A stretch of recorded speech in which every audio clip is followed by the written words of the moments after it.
Pinalayas siya mula sa sarili niyang talyer, pinahiya ng kanyang tiyuhin sa harap ng lahat at sinabihang walang kwenta ang mga babae sa mabibigat na mekanika. Bago siya umalis, itinuro niya ang isang kalawangin na Mercedes 1,620 sa sulok ng bakuran at nakarinig ng tawanan. Kung gusto mo, kunin mo ang bakal na yan, sabi nila. Mag-isa, walang talyer, walang pera. Tanging ang inabandonang truck na iyon ang nasa kanya. Ipinatong ni Mariana ang kanyang kamay sa manibela at gumawa ng desisyong hindi kailanman naisip ng sino man doon. Ang ginawa niya pagkatapos ay nagbago ng lahat. Mga kaibigan ko, hayaan ninyong ikwento ko ang isang istoryang tatagos sa inyong puso. Tungkol ito kay Mariana, isang 28 anyos na babae na mas maraming alam tungkol sa mga makinang diesel kaysa sa maraming lalaking may balbas diyan, ngunit hindi kailanman nabigyan ng respeto na nararapat sa kanya. At makikita ninyo kung paano ang isang inabandonang truck, kalawangin at nakalimutan sa sulok ng bakuran ang nakapagpabago sa kapalaran ng babaeng ito sa paraang hindi inaasahan ng sinuman. Agosto noon sa Ribeirão Preto sa kanayunan ng São Paulo. Alam ninyo ba ang mga umagang kulay abo, mabigat ang langit at ang lamig ay tumatagos hanggang buto? Ganoon ang umagang dumating si Mariana nang maaga sa talyer na itinayo ng kanyang lolo si Ginoong Joaquin, isang dalubhasang mekaniko na gumugol ng 40 taon sa pagkukumpuni ng mga truck ng tubo, mga truck ng baka, lahat ng uri na maiisip ninyo.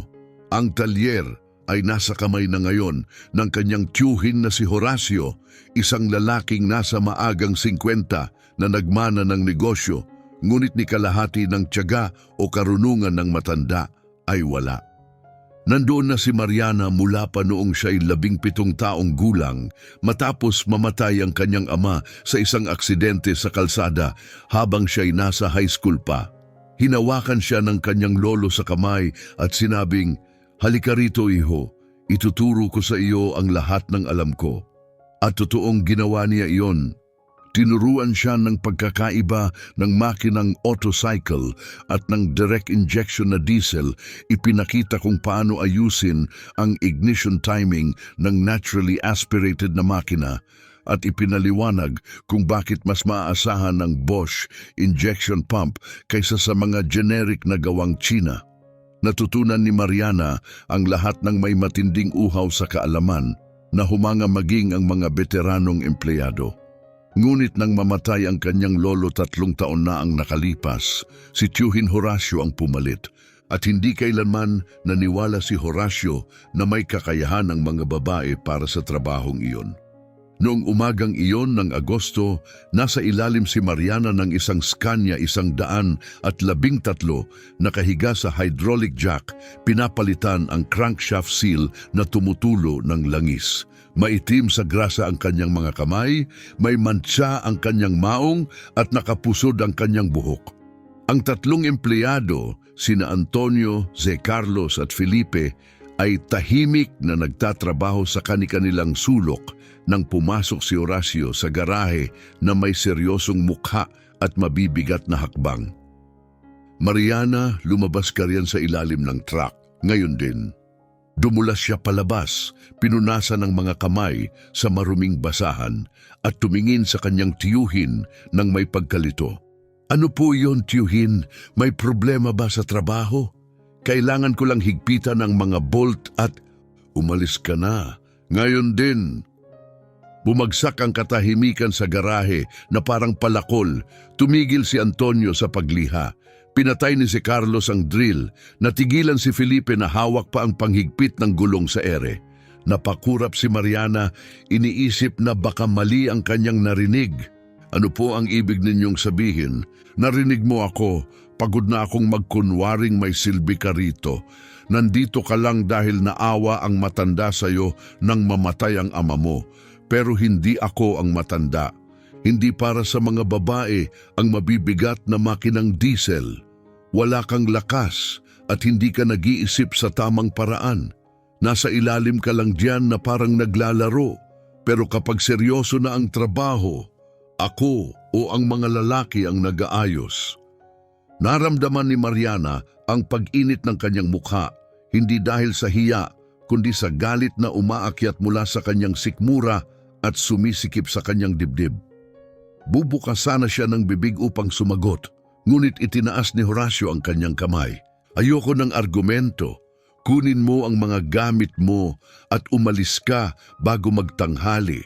Babayaran kita sa utang ko, pero ayoko ng tumuntong ka pa rito. Ibinaba ng 3 empleyado ang kanilang mga ulo. Walang nangahas magsalita. Huminga ng malalim si Mariana. Ramdam ang hapdi ng luha sa kanyang mga mata, ngunit tumanggi siyang umiyak sa harap ng mga lalaking yon. Tumingin siya sa paligid ng garahe na kinalakhan niya, sa mga kasangkapang natutunan niyang gamitin kasama ang kanyang lolo, sa amoy ng diesel at mainit na bakal. Mas pamilyar pa sa kanya kaysa anumang pabango.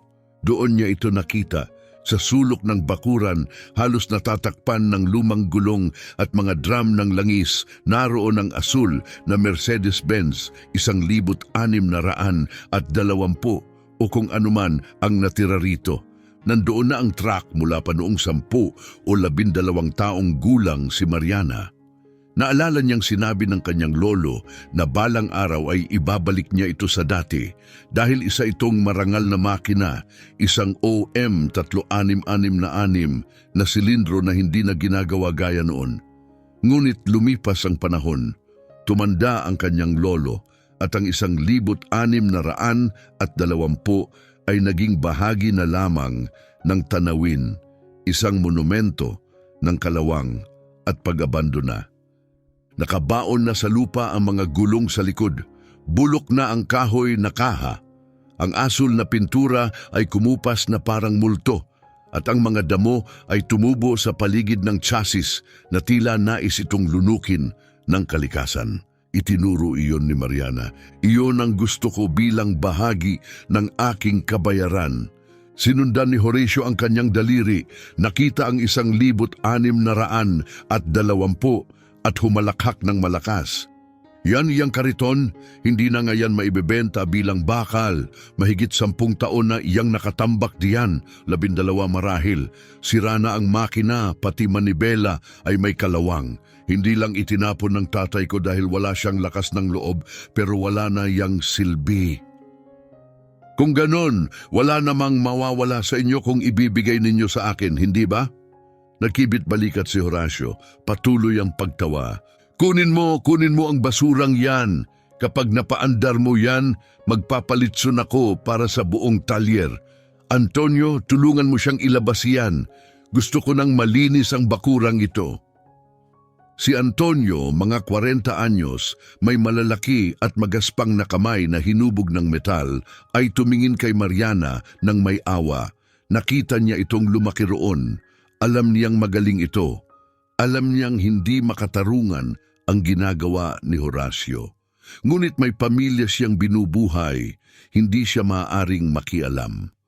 Tara na, Mariana, hihilahin ko gamit ang winch. Halos 2 oras ang ginugol nila. Nakabaon ng husto ang 1,620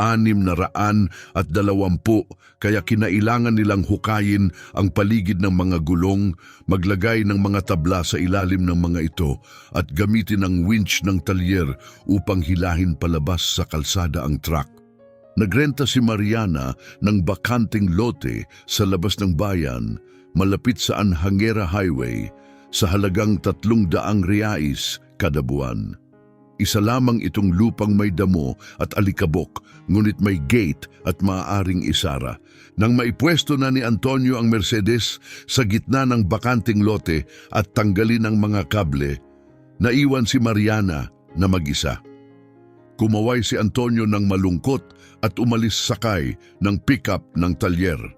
Unti-unting nawala ang tunog ng makina hanggang sa katahimikan na lamang ang natira. Nakatayo si Mariana roon, nakapulupot ang mga braso, nakatitig sa 4 na toneladang bundok ng bakal. Unti-unting sumilip ang araw sa hapon at tinamaan ng kulay kahel na liwanag ang wasak na katawan ng truck. Lumapit si Mariana, hinaplos ang kalawangin nitong hood, naramdaman ng gaspang ng oksidasyon sa kanyang mga daliri. Binuksan niya ang pinto ng driver, kumalabog ito sa tunog ng tuyong bisagra at umakyat sa loob ng kabina. Punit ang upuan, nakausli ang dilaw na foam, may dumi ng daga sa mga sulok ng dashboard. Matigas ang manibela, nakapuesto sa neutral ang kambyo. Amoy amag, amoy lumang panahon. Ipinatong ni Mariana ang dalawang kamay sa manibela at ipinikit ang kanyang mga mata. Parang naramdaman niya ang presensya ng kanyang lolo sa tabi niya. May bahagyang ngiti at amoy ng tabakong mano-manong ginulong. "Lolo," bulong niya, "tulungan mo ako rito." Kaya mga kaibigan ko, bumaba si Mariana mula sa truck, kinuha ang distornilyador sa kanyang backpack at nagsimula. At ngayon mga kaibigan, dito natin makikilala ang tunay na nakakaunawa ng makina at ang puro salita lamang. Alam ni Mariana na haharap siya sa isang hamon na kayang magpatigil kahit sa mga veteranong mekaniko. Isang Mercedes-Benz, 1,620 na may OM 366 engine na hindi umandar sa loob ng 12 taon ay hindi biro. Hindi ito basta pagpapalit ng baterya at pag-ikot ng susi. Para itong paggising sa isang taong matagal na nasa koma at inaasahang babangon at sasayaw. Ngunit hindi si Mariana ang taong madaling sumuko. Kinabukasan, 6:00 pa lamang ng umaga ay naroon na siya sa lote.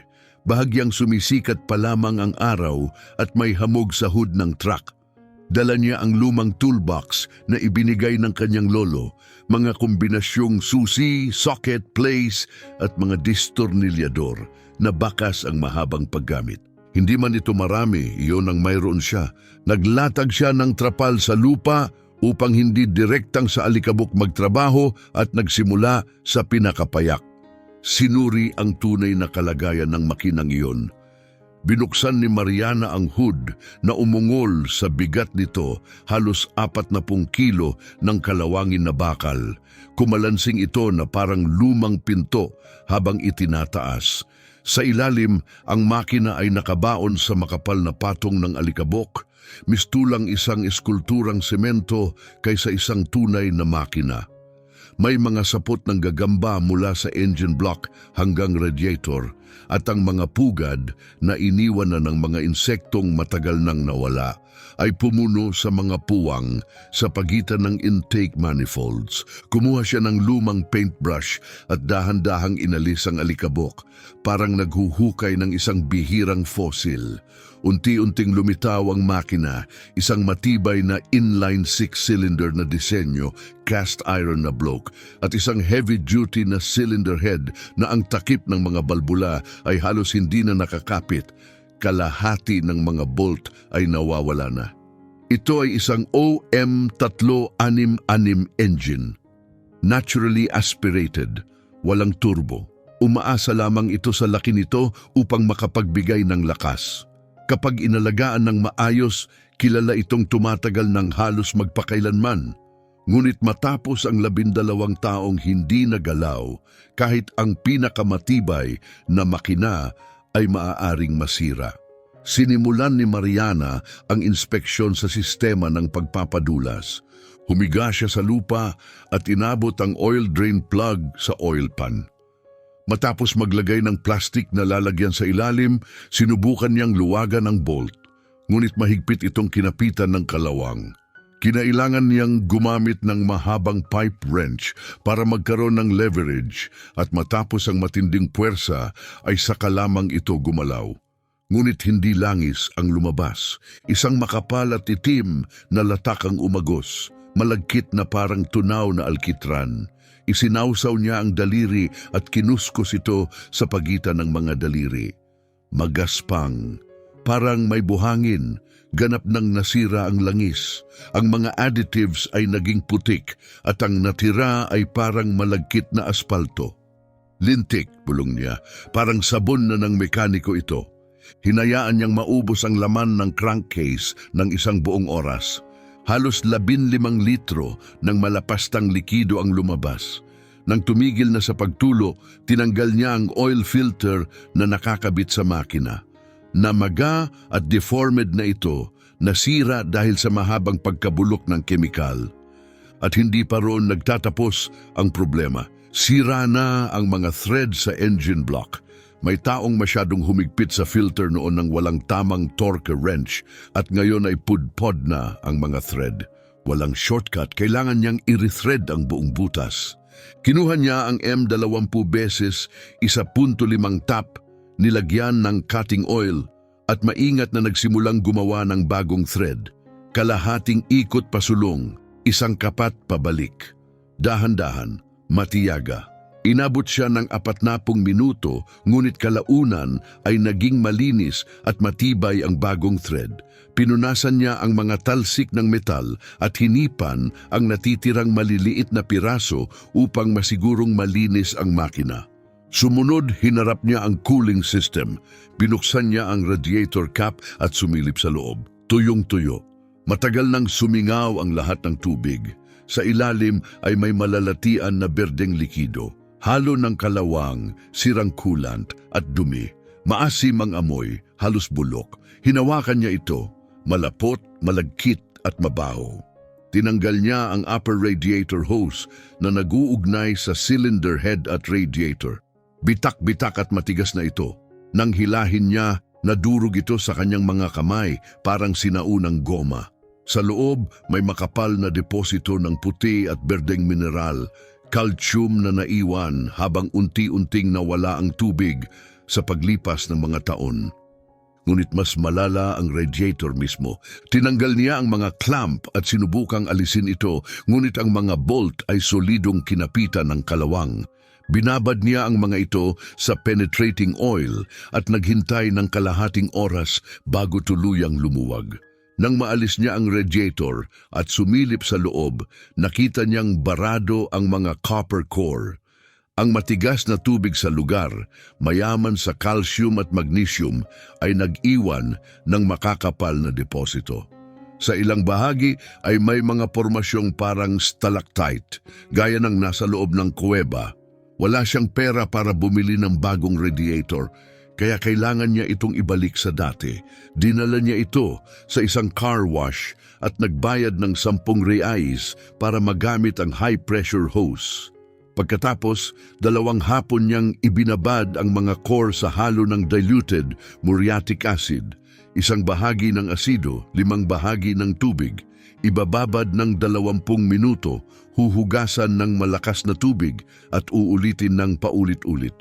Unti-unting natunaw ang mga deposito. Ang puting tipak ng mineral ay lumabas na parang graba. Sa wakas, nang makita niyang tumatagos ang sikat ng araw mula sa isang dulo ng radiator hanggang sa kabila, napangiti siya ng may ginhawa. Malinis na ito, nailigtas niya ito. Habang pinatutuyo ang radiator, bumalik siya sa makina upang suriin ang water pump. Tinanggal niya ito sa engine block. Ang gasket, dating gawa sa graphite, ay tuyo at nadudurog na. Sa loob, natuklasan niyang maluwag ang impeller sa shaft nito. Ang pulley sa labas na dapat ay mahigpit ay umaalog. Kung paandarin niya ang makina ng ganon, hindi gagana ang pump. Papasok ang hangin sa sistema, hindi iikot ang coolant at mag-o-overheat ang makina. Posibleng mawarp pa ang cylinder head. Kaya pinaghiwa-hiwalay niya ang pump sa isang pansamantalang workbench na gawa sa mga tirang kahoy. Nilinis niya ang bawat piyesa, sinuri ang shaft at ininspeksyon ang impeller. Kakailanganin niya ng rebuild kit, bagong gasket, bagong seal at bagong bearings. Kinuha ni Mariana ang kanyang maliit na notebook na may matigas na pabalat at isinulat ang lahat. Ngunit ang pinakamalaking hamon ay paparating pa lamang. Ang fuel injection pump. Sa isang mechanical na diesel engine, wala nang mas critical pa rito. Ito ang puso ng sistema. Pinipresyurisa ng injection pump ang diesel at ipinapadala ito sa bawat silindro sa tamang oras at tamang presyon. Kapag pumalya ito, hindi aandar ang makina. Wakas, natagpuan niya ang Bosch injection pump na nakakabit sa gilid ng makina, pinapaikot ng gear mula sa crankshaft. Maingat niyang tinanggal ang mga bakal na linya ng fuel na nag-uugnay sa pump sa bawat injector. Balot ng tuyong langis at dumi, bawat linya ay kailangang tanggalin ng dahan-dahan. Isang maling baluktot lamang at mawawala ang presyon ng sistema. Tinanggal niya ang 4 na matitibay na bolt at hinila ang pump. Matigas itong nakakapit matapos ang maraming taon, ngunit kalaunan ay kumalas din. Tumitimbang ito ng mga 5 kilo. Inilagay niya ito sa mesa at tinanggal ang takip upang silipin ang loob. At doon niya ito nakita. Ang mga plunger, ang eksaktong piyesang nagpapadaloy ng diesel sa matinding presyon, ay tuluyang nakapirmi. Ang diesel sa loob ay matagal nang sumingaw, nag-iwan ng makapal at malagkit na dagta. Isang tumigas na barnis na tila super glue na nagdikit sa mga plunger. Sinubukan niyang igalaw ang isa gamit ang kamay. Wala. Sinubukan muli gamit ang place. Wala pa rin. Hindi niya ito maaaring pilitin. Ang mga plunger na iyon ay pinakintab sa antas na mikroskopiko. Isang gasgas lamang at wala ng silbi ang pump. Kailangan niya ng paraan upang lumambot ang barnis nang hindi nasisira ang mga piyesa. Naalala niya ang itinuro ng kanyang lolo noon. Noong siya'y dalagita pa, binuhay nila ang isang lumang Scania 100 at 11 sa pamamagitan ng pagbabad ng injection pump sa mainit na diesel ng isang buong araw. Maaring gumana iyon, nilinis niya ang isang bakanteng lata ng pintura, pinuno ito ng sariwang diesel at maingat na inilagay sa loob ang pump na hiwa-hiwalay na. Pagkatapos, gamit ang luma at gasgas na electric hot plate na nabili niya sa junkyard sa halagang 15 reais, gumawa siya ng pansamantalang sistema ng pag-init. Kailangang manatili ang diesel sa eksaktong 60 degrees Celsius, hindi masyadong mainit upang hindi masira ang mga seal at hindi masyadong malamig upang lumambot ang barnis, at pagkatapos ay naghintay siya. Nanatiling nakababad ang pump sa loob ng 24 na oras, dahan-dahang binababad at pinapalambot. Kinabukasan, bumalik si Mariana sa kanyang pansamantalang talyer. Inalis niya ang fuel injection pump mula sa mainit nitong paliguan ng diesel at maingat na sinubukang muli ang mga plunger. Ngayon, gumalaw na ang mga ito. Hindi pa malaya, hindi pa madali, ngunit gumalaw. Ramdam niya ang resistensya, ang barnis na unti-unting bumibigay habang dahan-dahan niyang iginagalaw ang bawat plunger pabalik-balik. Tila hinihikayat silang muling mabuhay. Milimetro kada milimetro, sumuko ang tumigas na dagta hanggang sa ang bawat plunger ay dumulas ng maayos sa loob ng kani-kanilang silid. Ngunit may isa pang balakid.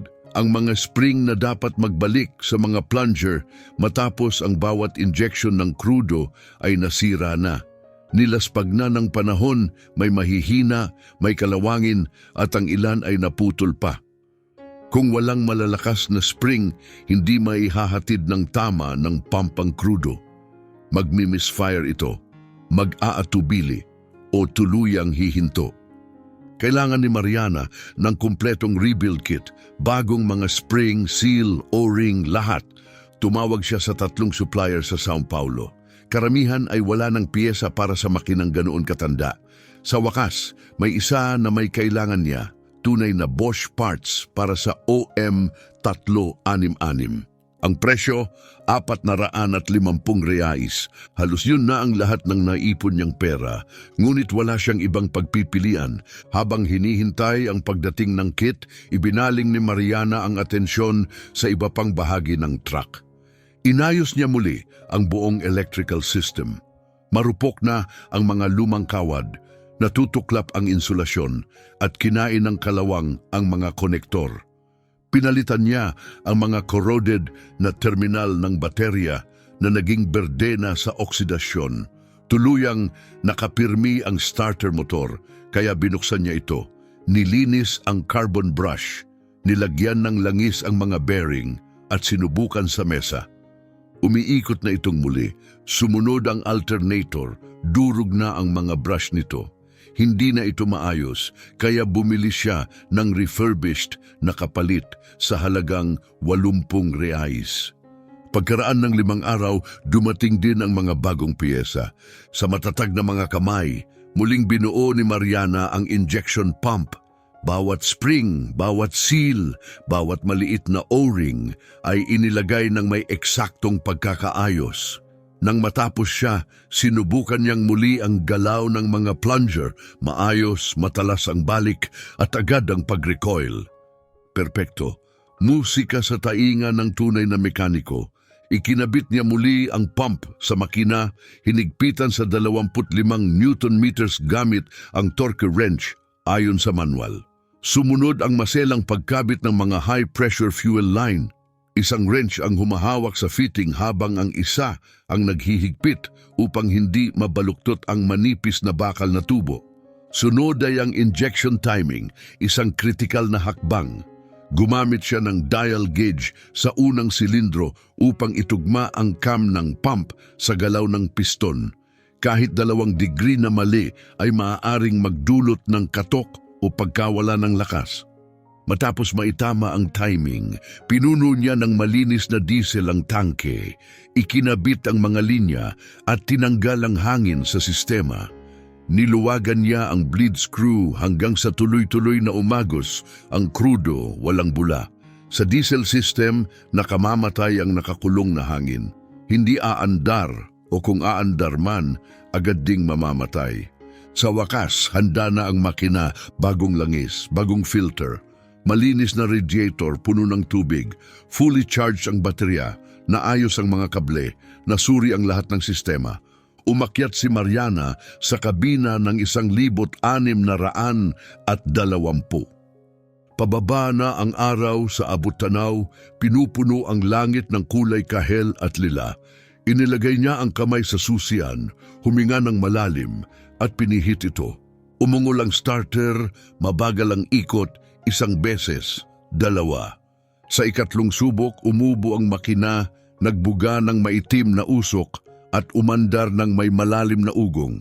Tumatakbo na ang OM 366. Ramdam ni Mariana ang panginginig sa manibela sa sahig sa buong katawan niya, parang bumalik ang kaluluwa ng truck. Pinatay niya ito, bumaba sa kabina at idinikit ang noo sa mainit-init pang hood. At sa unang pagkakataon matapos ang mga linggo, ngumiti si Mariana. Ngayon mga kaibigan, dito na tunay na magpapalit ng takbo ang kwento. Ang pagpapaandar ng isang nakalimutang makina ay isang bagay. Ang gawing kabuhayan ang makinang iyon, ibang usapan na iyon. Alam ni Mariana na hindi ito ang katapusan ng hamon, simula pa lamang ito. Sa mga sumunod na araw, walang pagod siyang nagtrabaho. Una, inayos niya ang idle. Maalog at hindi pantay ang andar ng makina. Maingat niyang inikot ang adjustment screw sa injection pump hanggang sa maging malalim, pantay at tuloy-tuloy ang idle. Walang sabit. Walang misfire. Sinuri niya ang mga belt sa alternator, fan at water pump. Gamit ang makalumang paraan, pinisil niya ang gitna ng bawat belt. Ang tamang luwag ay mga 2 sentimetro. Kapag masyadong maluwag, dudulas ang belt. Kapag masyadong mahigpit, mabibigatan ang bearing at agad masisira. Sunod na problema, ang mga gulong sa likod. Kalbo na ang mga ito, halos walang tread. Parang nagmamaneho na nakatsinelas. Walang paligoy-ligoy. Kailangan niya ng kapalit. Nagpunta siya sa isang truck scrapyard na kilala niya. Ang may-ari, isang matandang nagngangalang Bento, ay minsan nang tumulong sa kanya. Ipinaliwanag niya ang kailangan niya at sa halagang 200 reais, binigyan siya nito ng 4 na gamit ngunit maayos pang gulong. Makapal pa ang thread, malalim ang uka, kaya pa ang isa pang 20,000 kilometro. Pinahiram pa siya ni Bento ng heavy-duty jack. Masyadong mabigat ang truck para sa ordinaryong car jack. Napakahirap magpalit ng gulong ng truck. Bawat gulong sa likod ay may timbang na mga 70 kilo kasama ang goma. Pinaghirapan ni Mariana ang bawat lugnut na kinapitan ng kalawang sa loob ng maraming taon, gamit ang mahabang bakal na bar para mapakawalan ang mga ito. Isa-isa niyang tinaas ang axle at iginulong ang bawat gulong sa tamang pwesto. Inabot siya ng isang buong araw. Masakit ang likod, may mga paltos ang kamay, ngunit nang makita niya ang mga bagong gulong na nakakabit, sulit ang bawat sakit. Pagkatapos, ibinaling niya ang pansin sa kaha ng truck. Wala nang pag-asa ang lumang kahoy, bulok sa ulan, kinain ng anay. Inalis niya ang lahat hanggang sa bakal na chassis na lamang ang natira. Sa isang lokal na lumber yard, nakakita si Mariana ng mga gamit na peruba na kahoy. Itinatapon na ito ng isang karpintero, baluktot, hindi bagay sa muebles. Ngunit para sa truck, perpekto. Tinulungan pa siya ng karpintero na hiwain ang mga tabla at binigyan siya ng isang timba ng pako ng libre. 2 buong araw niyang binuo muli ang truck bed. Hindi ito magarbo, isang matibay na flatbed na may gilid para sa kargamento, ngunit ligtas, matatag at kanya. Eksaktong 3 linggo matapos siyang palayasin ni Tiyuhin Horacio, inilabas ni Mariana ang asul na Mercedes-Benz 1,620 sa bukas na kalsada. Updated ang rehistro. Nasa pangalan pa rin ito ng kanyang lolo at bilang direktang tagapagmana, nailipat niya ito ng legal, walang atrasong buwis, walang multa. Isang swerteng nakatipid sa kanya ng daan-daang reais. Ngayon, trabaho na lamang ang kailangan niya. Nag-ikot siya sa mga sakahan sa rehiyon, nag-aalok ng serbisyo sa pagdadala ng kargamento. Marami ang nagduda, isang babae, mag-isa, may lumang truck, nakataas ang mga kilay, ngunit mas mababa ang singil niya kaysa sa mga karaniwang middleman at unti-unti may mga pumasok na trabaho. Ang una niyang karga ay simple, 500 kilo ng pakain ng hayop mula sa kooperatiba papunta sa kalapit na bukid, 15 kilometro ang layo. Kumita siya ng 50 reais. Hindi man kalakihan, pero simula yon, matipid sa krudo ang 1,620. Ang OM 366, walang electronics at maayos ang tono ay hindi malakas kumain ng diesel para sa laki nito. Kahit may karga, umaabot ito ng mga 6 na kilometro bawat litro. Magandang numero para sa truck na may kapasidad na 7 tonelada. At higit sa lahat purong mekanikal ang makina. Walang computer, walang sensor. Kapag may nasira, kaya niyang ayusin mismo kahit sa gilid ng kalsada gamit lamang ang wrench at place. At oo, may mga nasira nga. Sa 2 linggo ng trabaho, pauwi siya mula sa paghahatid ng mais malapit sa Serrana nang may mapansin siyang nakababahala. Mabilis na tumataas ang temperatura ng makina. Pumasok ang karayom sa pulang bahagi. Pagkatapos ay may puting usok na umakyat mula sa ilalim ng hood. Agad siyang huminto sa gilid ng Anhangera Highway, kumakabog ang dibdib. Umaasang hindi tuluyang nasira ang makina. Maingat niyang binuksan ang hood. Bumuga ang mainit na singaw. Pumutok ang lower radiator hose, isa iyon sa ilang hose na hindi niya napalitan. Pinahina na ito ng mga taon at sa ilalim ng presyon ay napunit, ibinuhos ang mainit na coolant sa aspalto na naging umuusok na berdeng lawa. Wala mang kapalit na hose si Mariana, hindi naman naubusan ng ideya. Inabot niya ang loob ng kabina at kinuha ang isang lumang inner tube na lagi niyang itinatabi sakali. Alam ng bawat veteranong driver ng truck ang halaga nito. Walang katapusan ang pwedeng paggamitan. Gamit ang kutsilyo, alambre at isang rolyo ng electrical tape, ginupit niya ang isang piraso ng goma, binalot ng mahigpit sa pumutok na bahagi ng hose, tinalian ng alambre, saka tinakpan ang buong ayos ng ilang makakapal na patong ng tape. Hindi iyon pang matagalan at alam niya iyon, pero tatagal iyon ng sapat para makabalik siya sa inuupahan niyang lote.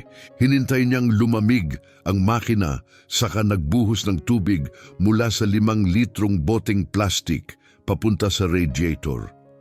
Pagkatapos pinaandar niya ang truck at dahan-dahang nagmaneho, laging pasulyap-sulyap sa temperature gauge, tumagal ang ayos. Pagdating niya, pinatay niya ang makina, naglinis at lumabas para bumili ng bagong hose. Pinalitan niya ito roon mismo, dahan-dahan at siniguradong tama ang pagkakabit. At noong araw na iyon, may mahalaga siyang natutunan. Laging may nakatagong ekstrang piyesa. Habang lumilipas ang panahon, mas marami nang nakakarinig tungkol sa babaeng nag-aayos ng mga truck sa gilid ng bayan. Pinahahalagahan ng mga kliyente ni Mariana ang pagiging puntual niya, ang ingat niya sa kargamento, at ang patas niyang singil. Naghakot siya ng kung ano-anong karga, abono, apog, pakain ng hayop, punla ng eucalyptus. Sa magagandang linggo, kumikita siya ng humigit kumulang 700 reais. Doon, 300 ang napupunta sa renta ng lote, 150 piso sa diesel, mga 100 sa pagkain, at ang natitira, anumang matira, ay inilalagay niya sa garapon na salamin. Gumagawa siya ng ipon para sa mga biglaang pangangailangan, pagkukumpuni at mga pangarap. Pero ang talagang nagbago ng lahat ay hindi ang pagbiyahe, kundi ang pag-aayos niya ng mga truck ng iba. At nagsimula iyon sa pagkakataon, isang araw dumaan ang isang matandang driver na si Valdecir. May problema siya sa preno ng Ford Cargo 1517 niya at narinig niya ang tungkol kay Mariana mula sa isa pang driver. Umaasa siyang may kakilala itong makakatulong. Mabilis na tiningnan ni Mariana at agad niyang natukoy ang problema. Tumutulo ang master cylinder at nawawalan ng presyon ang brake system. Iwan mo na sa akin, Mang Valdecir. Aayusin ko yan sa loob ng 2 oras, sabi niya. Nagtaas ng kilay si Valdecir pero pumayag, wala na rin siyang ibang mapuntahan. Nagtrabaho si Mariana. Binaklas niya ang master cylinder, pinalitan ng tuyot at pudpod na mga seal, nagbleed ng brake lines para matanggal ang hangin, dinagdagan ng fluid at sinuri ang buong sistema. Nang subukan ni Valdecir ang pedal, matigas at kapit na kapit, parang bago. Napangiti siya at tumingin kay Mariana. Ang galing mo pala talaga. Magkano ang utang ko? 60 reais, kasama na piyesa at trabaho. Nagbigay siya ng 80 at nangako siyang ipapakalat ang balita. Hindi siya nagbibiro. Hindi nagtagal, may mga dumadating na ring iba, mga alternator na ayaw mag-charge, fuel pump na huling hininga na, tagas sa steering system. Hinarap ni Mariana ang lahat ng may tiyaga at profesionalismo. Lagi niyang ipinapaliwanag kung ano ang sira, ipinapakita ang lumang piyesa at tapat ang singil. Walang daya, walang palubong presyo, matibay at may respeto ang trabaho. Sa loob lamang ng 3 buwan, nabayaran na ni Mariana ang renta, nakabili ng tunay na workbench na may heavy-duty vise, na-upgrade ang mga gamit, nakadagdag ng impact drill at nakakuha pa ng maliit na air compressor para sa trabaho sa gulong. Nagbago ang dating maalikabok na lote. Naglatag siya ng trapal sa itaas para may lilim, sinandigan ng mga poste ng eucalyptus. Magaspang pa rin, malayo sa formal na talyer, pero gumagana, lumalago. Araw-araw tumatakbo ang asul na Mercedes, 1,620. Kilala na ni Mariana ang makinang yon ng higit pa sa ilang tao. Naririnig niya kung may mali sa timing sa pagbabago lang ng tunog. Naamoy niya kung kailangang palitan ang air filter. Ramdam niya kung lumuluwag na ang engine mount. Hindi lang kasangkapan ang truck na iyon, bahagi na siya nito. Tapos isang hapon habang nagpapalit siya ng langis sa isang Scania 112, may itim na pickup na pumasok sa lote. 3 tao ang bumaba, 2 lalaki na may clipboard at isang babaeng nakaasul na blazer. Mga opisyal ng munisipyo. Pinunasan ni Mariana ang kamay at lumapit. Magandang hapon, sabi ng babae. Ikaw ba ang may-ari rito? Opo ma'am, ano po ang maitutulong ko? Kami po ay mula sa Municipal Inspection Office. May business license ba ang lugar na ito para mag-operate bilang repair shop? Bumagsak ang sikmura ni Mariana. Wala siyang lisensya ni hindi niya alam na kailangan pala. Ma'am, tumutulong lang po ako sa mga driver sa maliliit na ayos paminsan-minsan. Hindi po ito formal na negosyo. May commercial operation dito na walang permit. Paglabag iyon, kailangan kong magbigay ng citation at isasara ang lugar na ito hanggang maayos. Nagsimulang kumuha ng litrato ang mga lalaki, mga gamit, mga truck, lahat. Umakyat ang takot sa dibdib ni Mariana. Matapos ang lahat ng paghihirap, matapos mabuo ang napakarami mula sa halos wala, magwawakas ba ang lahat dahil lang sa papeles? Pero lumapit si Baldesir. Naghihintay pala siya sa malapit at nakita ang usapan. Ma'am, wala siyang lisensya kasi wala pa siyang sapat na pera. Pero tapat siya at tinutulungan niya kaming mga driver. Wala rin kaming maayos na talyer dito. Kung ipapasara ninyo ito, kawawa kaming lahat. Tumingin ang inspektor sa kanya tapos kay Mariana, tapos sa paligid ng lote. Napabuntong hininga siya. Naiintindihan ko pero kailangan ko pa ring sundin ang batas. Kaya ganito, bibigyan kita ng 70 araw.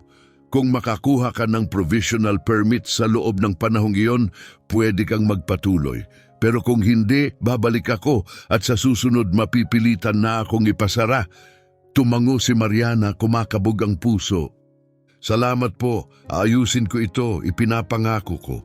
Umalis ang mga opisyal, naiwan si Mariana roon, mas mabigat pa sa dati ang bigat ng responsibilidad.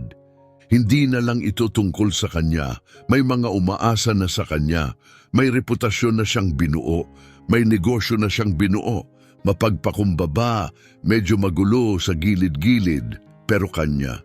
Nung gabing iyon, umakyat si Mariana sa kabina ng 1,600 at 20 ang notebook at ballpen. Sa dilaw na ilaw ng poste sa kalsada, kinuwenta niya ang lahat. Ano ang kailangan para maging legal? Bayad sa lisensya, inspeksyon, mga form, permit, nagpatong-patong ang lahat. Kakailanganin niya ng mga 3,500 reais para matakpan ang lahat. Para sa kanya, parang bundok iyon. Kung sa natitira lang matapos ang pangangailangan araw-araw, aabutin siya ng 6 na buwan bago makaipon ng ganon. Pero 70 araw lang ang meron siya. Sa labas ng windshield, kumikislap ang mga ilaw ng syudad sa malayo. Sa isang lugar doon, malamang mahimbing na natutulog si Tiyuhin Horacio sa kanyang bahay. Walang kaalam-alam na ang pamangking pinalayas niya ay may binubuong matibay, may binubuong totoo. Isinara ni Mariana ang notebook at sumandal. Kumapit sa kanya ang amoy ng diesel at grasa na parang baluti sa damit niya, sa buhok niya, sa balat niya. Pero para kay Mariana, hindi iyon dumi. Iyon ang amoy ng layunin. Sa labas, tahimik na nakahiga ang 1,620 naghihintay sa mga hamon ng bukas. At ito, mga kaibigan ko, ang bahagi ng kwento kung saan pwedeng gumuho ang lahat pero hindi nangyari. Minsan, binabato tayo ng buhay ng mga balakid na sobrang bigat, akala natin hindi na natin malalagpasan. Pero ang mga balakid na iyon mismo ang maaaring maging pintuan. May 70 araw si Mariana para gawing legal ang negosyo niya. Nag-research siya, nagtanong-tanong. Nalaman niya ang eksaktong kailangan, permit, bayad, papeles, inspeksyon. Kabuo ang gastos, mga 3,500 reais. Para sa kanya parang pag-akyat sa Everest. Nagpatuloy siyang mag-ipon pero sa diesel, pagkain, piyesa at renta, kaunti lang ang natitira. Sa takbo ng ipon niya, hindi niya maabot ang deadline. Tapos may dumating na pagbabago na hindi niya inaasahan. Mainit na umaga ng Nobyembre iyon. Matindi na ang araw, 9:00 pa lang nang pumasok sa lote niya ang isang Scania 113 bitrem, malakas ang ugong at parang palyado ang makina. Bumaba ang isang lalaking nasa 70 na halos. Bilugang tiyan, suot na cap ng Petrobras at pagod na mga mata. "Miss, sabi niya. Sabi nila magaling ka raw sa makinang diesel. Talaga ba? Tumingala si Mariana. Depende sa problema, Ginong Arnaldo. Tumango siya. Arnaldo Barbera ang pangalan, taga-Franca ako. Nagdadala ko ng balat para sa mga pabrika ng sapatos at itong Scania na to, 2 linggo na akong binabaliw. Lumapit si Mariana sa truck. Umiikot ang makina pero mali ang takbo. Hindi pantay ang ritmo, halatang nagmi-misfire at makapal na puting usok ang bumubuga mula sa tambutso. Alinman sa nagsusunog ito ng langis o may coolant na pumapasok sa silindro. Alinman doon masama. Ano po ba ang nangyayari, Ginoong Arnaldo? Napabuntong hininga siya ng mabigat. Dinala ko na to sa 3 talyer. Una sabi injection pump daw. Sinisingil ako ng 800 para i-rebuild. Hindi na ayos. Pangalawa, turbo naman daw. Pinalitan, 900. Misfire pa rin. Yung huli, head gasket daw. Umabot ng 1,100. Wala pa ring nagbago. Hinaplos niya ang pagod niyang mukha. 3,000 na ang nailabas ko rito. Sira pa rin. Kapag hindi ko to naayos agad, kakansilahin ng pabrika ang kontrata ko. Tahimik si Mariana, nakikinig lang. Kilala niya ang tunog na yon. Hindi yon fuel, hindi turbo, hindi head gasket. Parang silindrong hindi na nakaka-compress ng tama. Sandali lang po, Ginoong Arnaldo. Kinuha niya ang mechanic's stethoscope, isang simpleng gamit na may metal na rod at rubber na earpiece. At idinikit sa makina, sinusuri ang bawat silindro. Isa-isa niyang pinakinggan ang tunog sa loob ng motor, ang ritmo ng pagsabog ng diesel, ang katok ng power stroke. Pagdating niya sa ika-4 na silindro, huminto siya. May mali, mahina, parang nababalutan ng tunog. Pwede po bang patayin ninyo muna? Pinatay niya ang makina. Pinabuksan ni Mariana ang hood. Ang modelong ito, Scania, 113 na may DSC-11 engine. 11 litro turbo diesel ay malakas pero komplikado. Hindi ito dapat hulaan-hulaan. Tinanggal niya ang mga bolt ng valve cover at maingat itong inangat. Lumitaw ang rocker arms, valve springs at tappets. Pagdating niya sa cylinder number 4, agad niyang nakita ang problema. May manipis, halos hindi makita na bitak sa ulo ng exhaust valve.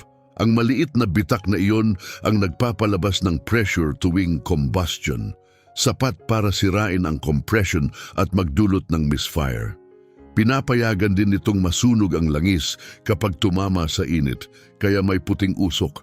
Ayan, Ginoong Arnaldo, bitak ang exhaust valve sa ika-4 na silindro. Lumaki ang mata niya. Bitak? Pero paano yan na-miss ng 3 talyer? Dahil wala sa kanila ang talagang tumingin, nang hula lang sila, walang nag-abala na buksan ang valve cover at mag-check ng maayos. Dahan-dahang huminga si Arnaldo, bumagsak ang balikat. At magkano naman para ayusin? Mabilis na kinuwenta ni Mariana sa isip. Kailangan niya ng kapalit na valve ng Scania, tanggalin ang cylinder head, palitan ang piyesa, i-regrind ang seat, ibalik lahat, at itorke ng tama. Piyesa at trabaho, mga 800 reais, aabutin ng 1 o 2 araw. Tumingin siya kay Mariana, may pagdududa. Walang masama, iha, pero sigurado ka bang kaya mo yan? Ang laki na ng nalugi ko sa palpak na ayos. Hindi ko na kayang sumugal ulit. Hindi kumurap si Mariana. Gagawan natin ang kasunduan. Kapag hindi ko naayos, wala kang babayaran kahit 5. Pero kapag naayos ko, babayaran mo ang 800 at ikukwento mo sa lahat ng driver na kilala mo kung sino ako. Tumingin siya kay Mariana, saka sa truck, saka bumalik sa kanya. Iniabot niya ang kamay. Kasundo! Walang tigil si Mariana sa loob ng 2 araw. Ang pagtanggal ng cylinder head ay hindi trabaho ng mag-isa. Halos 80 kilo ito. Mabuti na lang at malapit si Valdecir, nagkakarga ng trailer at tumulong. Pagkatanggal, binaklas ni Mariana ang lahat ng 16 na balbula. Nilinis niya ang bawat isa at sinuri sa ilalim ng ilaw. Umorder siya ng bagong exhaust valve, Original na piyesa mula Sao Paulo, 120 reais ang presyo. Habang hinihintay ang delivery, inihanda niya ang cylinder head. Gamit ang pinong emery stone at hand-lapping tool, inayos niya ang valve seat. Kailangan pantay at makinis ang ibabaw para sumelyo ng mahigpit. Pagdating ng bagong valve, maingat niya itong ikinabit. Sinukat niya ang valve clearance gamit ang feeler gauge, 0.4 na milimetro sa intake, 0.6 sa exhaust, hanggang sa decimal. Kapag masyadong masikip, hindi magsasara ang valve. Kapag masyadong maluwag, babagsak ito sa seat at mabilis masisira. Binalik niya ang lahat at hinigpitan ng head bolts paunti-unti, 50, 100 at 140 Newton meters, pakrus ang pagkakasunod sa bawat yugto, eksakto gaya ng nasa manual ng Scania.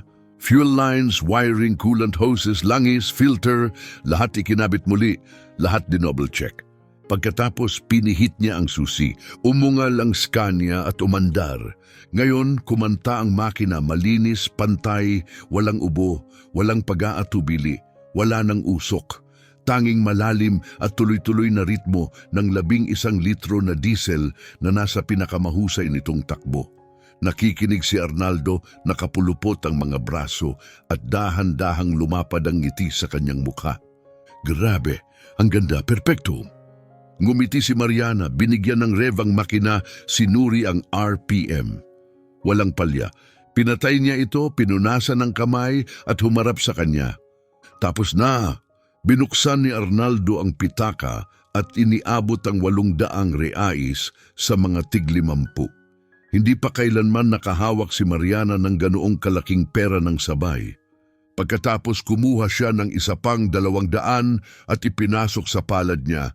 Ito para sa katapatan mo. Pwede kang humingi ng 2,000 at magbabayad ako sa dami ng pinagdaanan ko, pero hindi mo ginawa, pantas ka, at higit sa lahat, dadalahin ko rito ang buong grupo ko.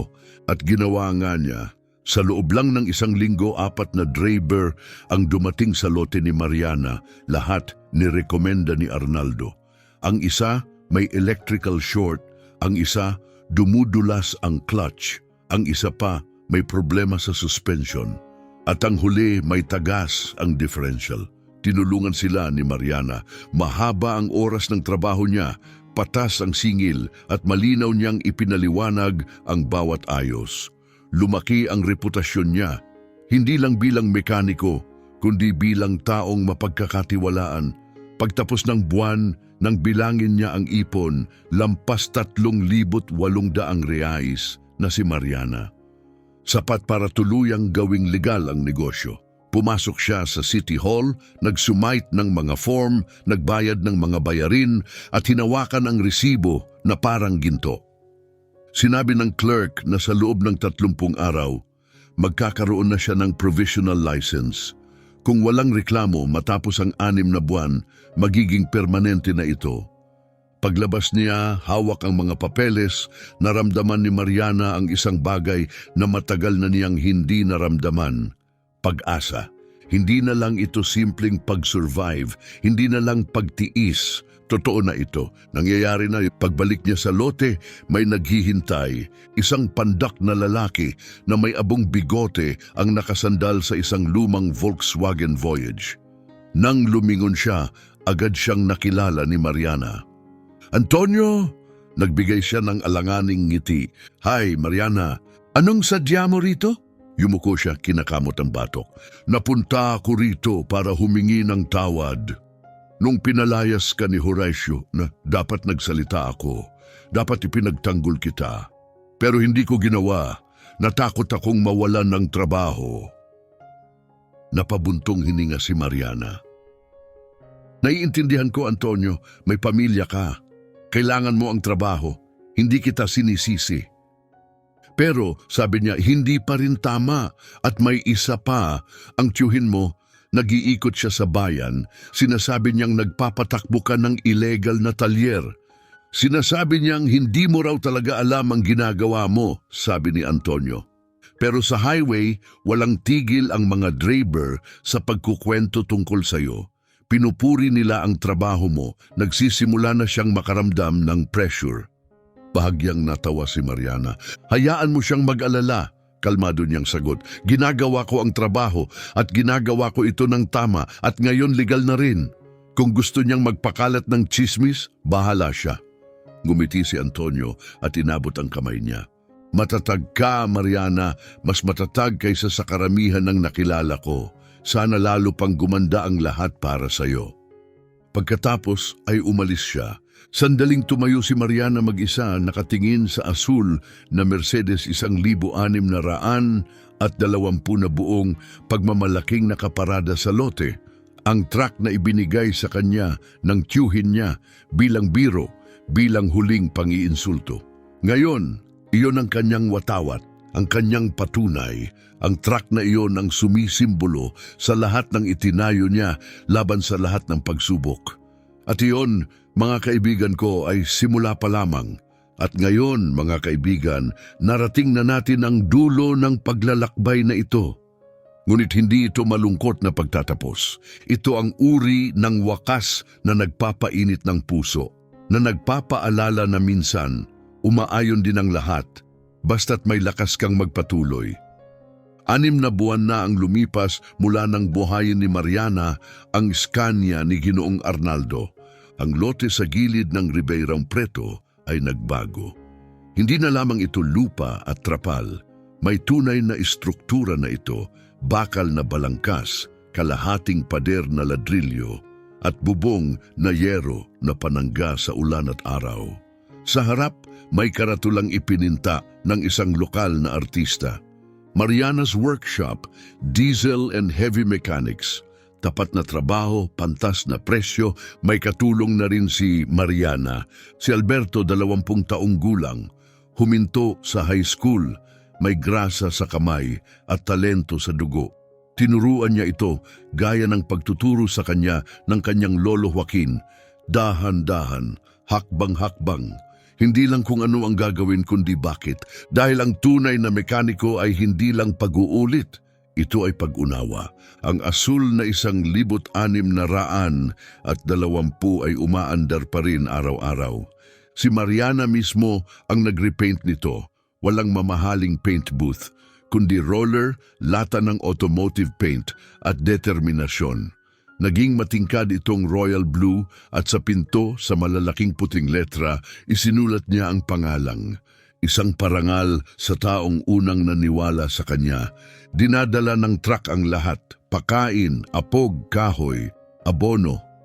At tuwing may nakakakita sa truck na iyon at sa babaeng nasa manibela, alam nila kung sino iyon, si Mariana. Laging puno ang lote niya. May mga araw na 3 truck ang nakapila, ngunit hindi siya kumukuha ng higit sa kaya niyang gawin ng maayos. Nauuna ang kalidad.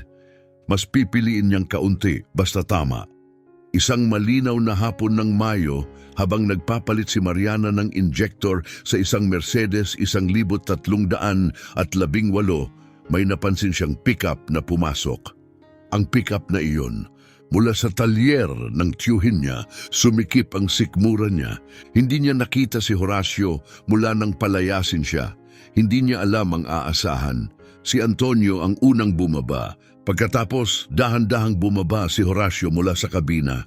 Mas payat, hindi ahit, mukhang pagod.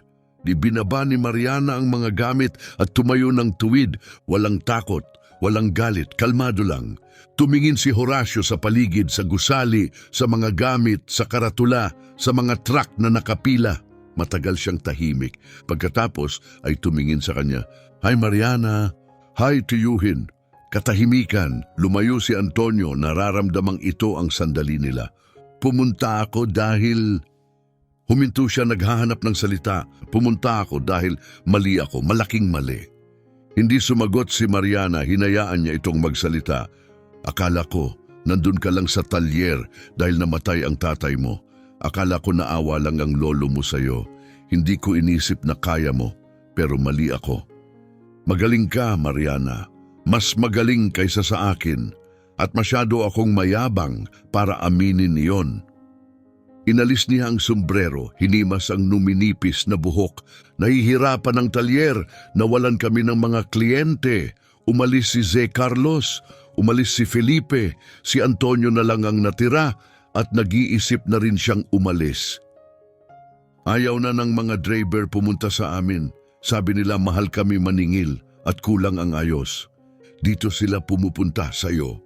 Tahimik pa rin si Mariana. Hindi ako pumunta para humingi ng anuman. Hindi trabaho, hindi pabor. Pumunta lang ako para sabihing mali ako. Hindi ako naging patas. At humihingi ako ng tawad. Sa wakas huminga ng malalim si Mariana. Tiyuhin, huminto siya, lumingon. Salamat, sabi niya. Seryoso, pero wala akong galit. May paraan ang buhay para ituro sa atin ang kailangan nating matutunan. At sa totoo lang, ang pagpapaalis mo sa akin ang pinakamagandang nangyari sa buhay ko. Ngumiti si Horacio, pagod pero totoo. Mas malaki ka talaga kaysa sa akin, hiha. At umalis siya kasama si Antonio. Naiwang nakatayo si Mariana, hindi saya, hindi pait, kundi kapayapaan. Isang kabanata ang nagsara. Pagkalipas ng 3 buwan, may natanggap na alok si Mariana. Gusto ng lokal na kooperatiba ng mga driver na maglunsad ng kursong diesel mechanics at siya ang gusto nilang magturo.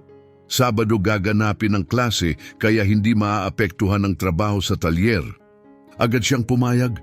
Sa unang araw, 12 estudyante ang dumating, 11 lalaki at 1 dalagitang nagngangalang Isabela. 17 siya. Gusto kong maging mekaniko mula noong nasiraan ng nanay ko sa highway. Paliwanag ni Isabela, walang tumigil para tulungan siya. Tumingin si Mariana sa kanya at nakita ang sarili. Maligayang pagdating, Isabela, mainit niyang sabi. Matututunan mo ang lahat ng alam ko. At may mas mahalaga ka pang matututunan, walang pakialam ang makina kung lalaki ka o babae. Ang mahalaga ay kung ano ang alam mo at paano mo ito tratuhin. Hands-on ang mga klase. Dinadala ni Mariana ang mga estudyante sa loob ng talyer, ipinapakita ang tunay na makina, tunay na piyesa. Tinuturuan niya silang gumamit ng torque wrench, magbasa ng pressure gauge at mag-diagnose hindi lang gamit ang tools, kundi gamit ang tainga, mata, ilong at pakiramdam. Itinuro niya na ang mekanika ay hindi misteryo o mahika. Ito ay lohika, disiplina at karanasan. Isang Sabado ng umaga, habang ipinapaliwanag niya ang injection system, may isang pamilyar na truck ang umandar papasok sa lote. Si Ginong Arnaldo iyon. Bumaba siya, malapad ang ngiti. Mariana, may sorpresa ako. Mula sa passenger seat ay bumaba ang isang lalaking nasa 50, maayos ang suit, may bit-bit na briefcase.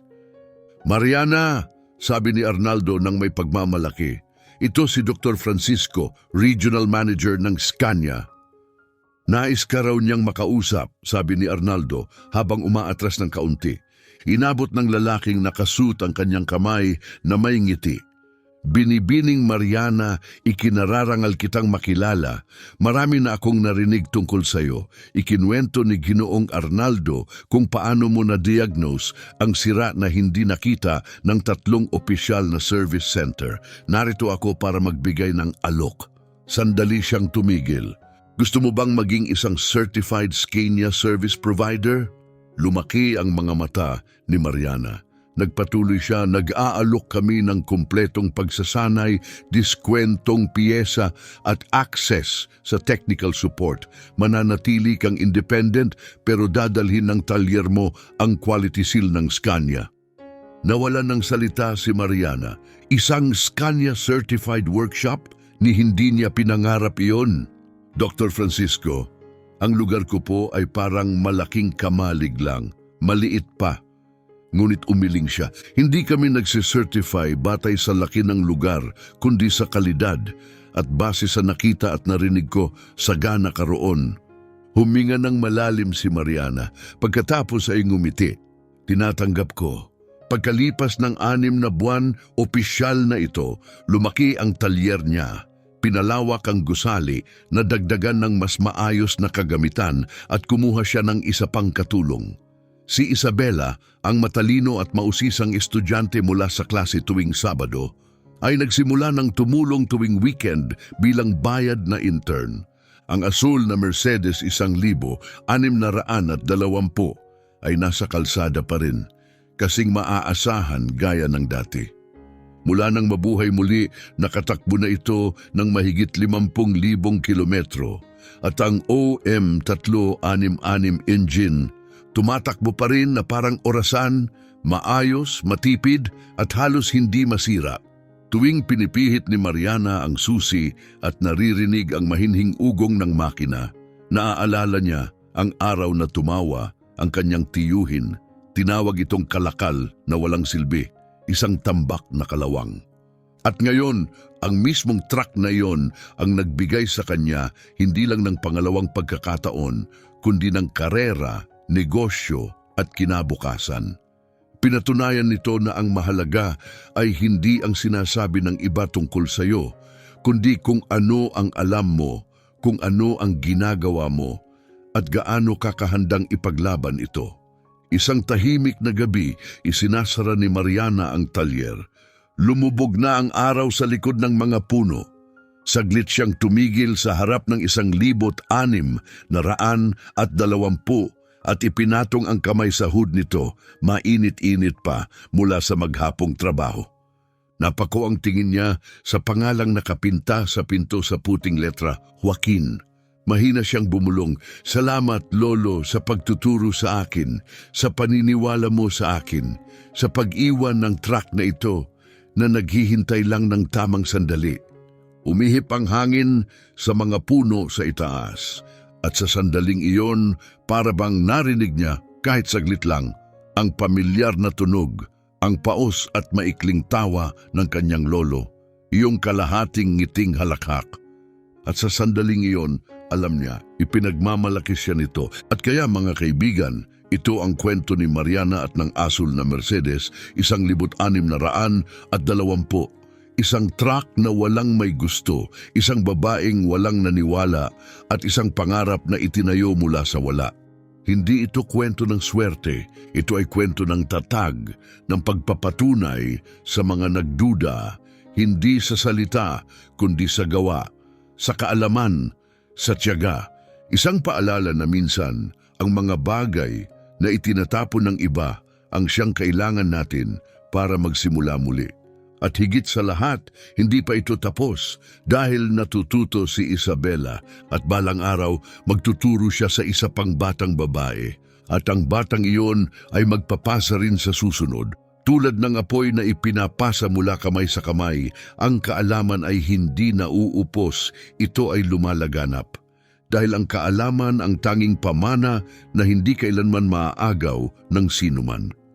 At iyon mga kaibigan ko, ang pinakamakapangyarihang pamana sa lahat.